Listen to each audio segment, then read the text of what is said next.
In a peaceful village nestled between the tall mountains of the Mbali region, there lived a boy named Kofi.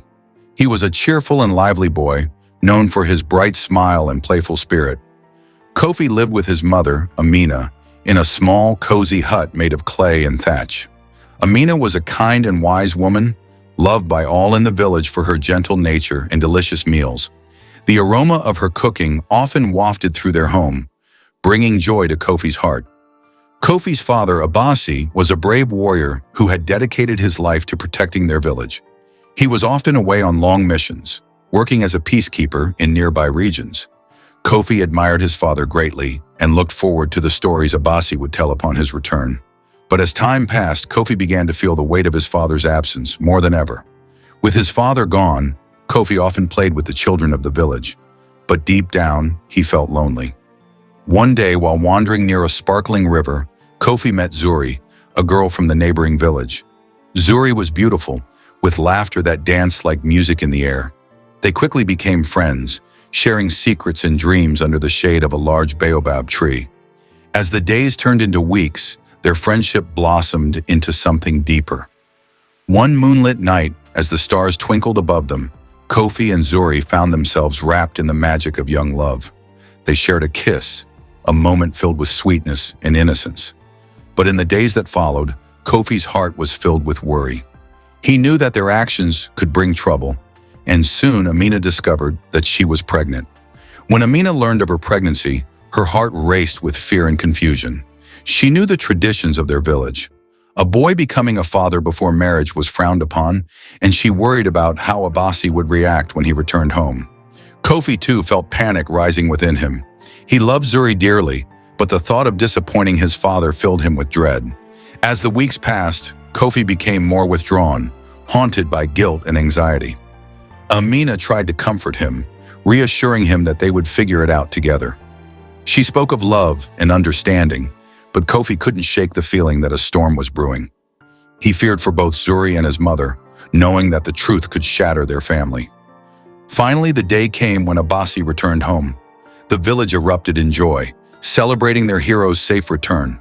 The sound of drums and laughter filled the air, but Kofi felt a heavy weight in his chest. He watched as the villagers welcomed his father, their smiles bright and their voices loud with praise.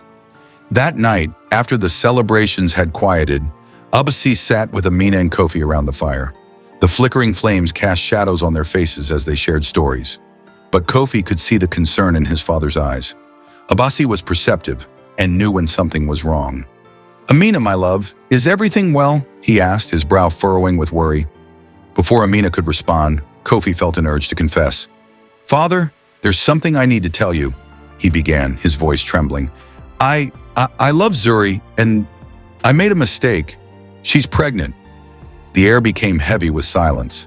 Abasi's face turned dark, and Kofi felt his heart drop. "You have brought shame upon our family." Abasi's voice was thunderous, echoing in the still night. "How could you betray your mother and me like this?" Amina, trying to calm her husband, spoke softly.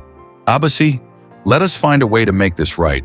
Kofi is still our son, and we can help him." But Abasi was furious, his anger blinding him to reason. He turned on Amina, blaming her for Kofi's actions. "You were supposed to guide him. You have failed." Kofi's heart ached as he watched his parents fight. "No, father, please, we can talk about this," he cried out, desperation filling his voice. But Abasi, consumed by rage, could not hear his son's pleas. In a moment of madness, Abasi drew his weapon, his eyes wild with fury. "You will both pay for this betrayal," he shouted, his voice filled with sorrow and madness. Kofi lunged forward, trying to protect his mother, but it was too late. The tragedy unfolded in an instant. The screams echoed through the night, piercing the hearts of everyone in the village. The following morning, the village was shrouded in a thick silence, a heavy fog of grief hanging in the air. The villagers gathered, their faces pale and filled with shock, as news of the tragic events spread like wildfire. Abasi, once a proud warrior, was now a man broken by his own actions. He wandered through the village, lost and haunted by the ghosts of his wife and son, consumed by guilt and sorrow. Days turned into weeks, and the village mourned the loss of Amina and Kofi. The laughter that once filled their home was replaced by an unbearable silence. The elders gathered to discuss the tragedy, their voices heavy with sorrow. This is a lesson for all of us," one elder said. "We must learn to communicate and to love one another openly. Anger can destroy what we hold most dear." The villagers honored Amina and Kofi by planting a tree near the river where Kofi and Zuri had first met. They called it the Tree of Remembrance, a place where they could reflect on the love that had blossomed there and the tragedy that followed. They told stories of Amina's kindness and Kofi's laughter, ensuring that their memories would never fade. As for Abasi, he became a shadow of his former self, wandering the mountains alone. The weight of his actions bore down on him like a heavy stone, and he was forever haunted by the faces of his loved ones. He spent his days searching for forgiveness, but found none. The village, once filled with joy, now carried the burden of loss, a reminder of how love, when hidden, could lead to devastating consequences. And so, the story of Kofi and Amina became a cautionary tale told by the fireside for generations to come. It reminded the villagers of the importance of love, trust, and open communication, ensuring that the shadows of betrayal would never again darken their homes. In the Mbali region, the story lived on, echoing through the hills and valleys, a testament to the enduring power of love and the lessons learned from the depths of sorrow.